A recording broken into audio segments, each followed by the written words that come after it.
let's walk through the tutorial for the new company setup wizard. Now, when you're running the new company setup wizard, the way you got in there was going to under setup and then new company setup itself. So when I choose that, it starts you out right here. And setting up your company is as easy as 1, 2, 3. 3 different screens. We're going to start out with your company information. So just simply type in your company information at this point. And so in my case, we're going to say John's sheet metal. All right, plug that one in. The address.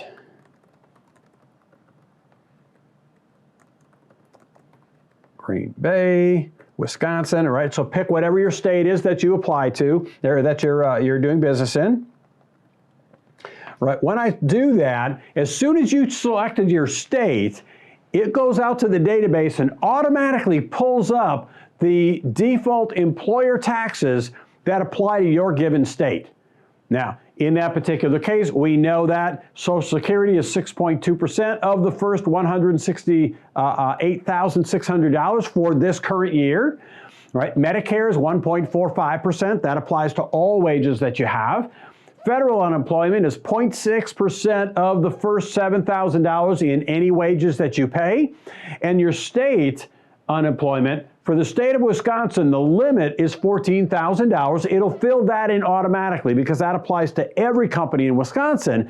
However, the percentage varies company by company. So you need to know what your state unemployment tax rate is. For right now, if you know what it is, great, put it in. If you don't, you could assume about 3 to 4% for now. That will get you started, and then you can go back and update it later. I'm going to say it's 4% in my particular case. Once that's done, then you can click on Next in the bottom right-hand corner. So I'm going to choose that. It brings me to item number 2. And I'm just going to close out this item to shrink my screen just a little bit. And so setup number 2 is your department setup. So this is where you're actually creating and choosing the departments for your company itself. And so for each department that you have, remember a department, we classify that as number 1, it needs to make up at least 5% of your overall company revenue. If it doesn't make up 5%, it's not a department, it's a hobby. You'll mix it in with one of the other departments.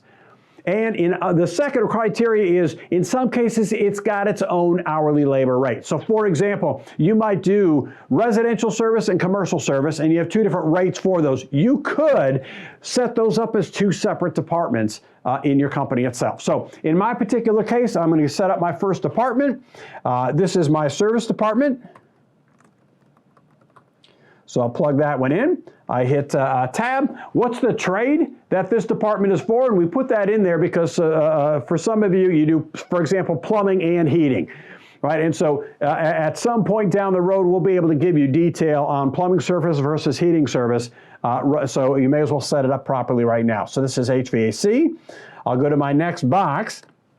And the next one down, you have 3 options. When you choose that drop-down, by default, it's going to be set to current hourly rate. Now, starting out, we encourage you to leave it there. Don't change that one. Right? But the other options that are there is, first off, desired net profit. Desired net profit says that you can tell the company or the software what your target net profit is, and it will tell you what you need to charge per hour to hit that number. Current hourly rate, which is the default, you're telling the software what you're charging per hour today, and we'll tell you what net profit that's resulting, whether it's positive or negative, right? How much you're making or losing at that particular rate, and then we'll project your cash flows accordingly. The next one is desired annual dollar profit. You could go in here, and every once in a while we've got some trades that say, in this department, I want to end up with $50,000 in net profit. Okay, we'll then tell you what profit percentage that is and project your cash flow accordingly and tell you what you need to charge per hour to make that happen. And then the last option is retail only. That would be only for a department that is retail only. So it might be your showroom, walk-in purchases, things like that. So again, the default is going to be current hourly rate. We recommend to start out with you leave it there because again, that way we can tell you if you're making money or losing money at your current rate and how much.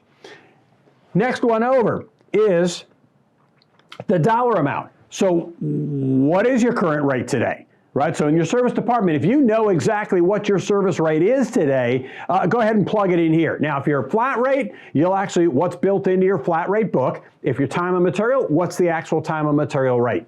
So you'll go ahead and you'll plug that into this box. Now, for an install department, you may not know what I charge per hour, right? Because it's all just kind of built in there. That's not how you price out jobs, right? Some trades, for example, you'll have plumbing or electrical where you're pricing by the piece, right? So how many outlets or something like that, so many dollars per outlets. Well, keep in mind, please know, you're still charging an hourly rate.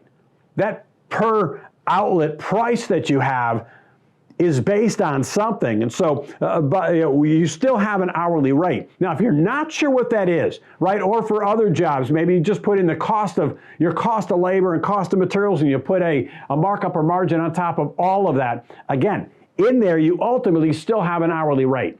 So what we've done is we've given you a calculator. So this link, what do I charge hourly? When you click on that, it will run the calculator for what do I charge hourly. It'll open up a new tab, and it will give you a little quick worksheet that you can fill in. Look at a couple of jobs, and it will tell you ultimately what you were paid per hour on that job. In other words, what did you charge per hour? So it gives you an idea of what your labor rate actually is.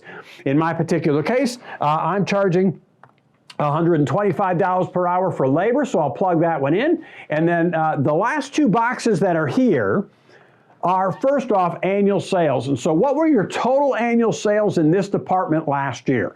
So in this, my case, it was $450,000.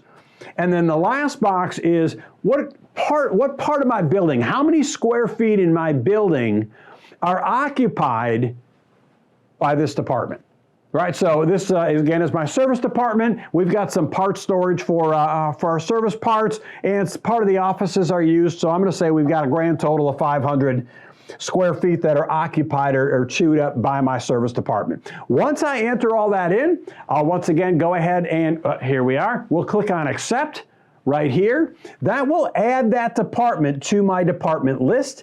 I can now see on the bottom, I've got my service department listed. It's there.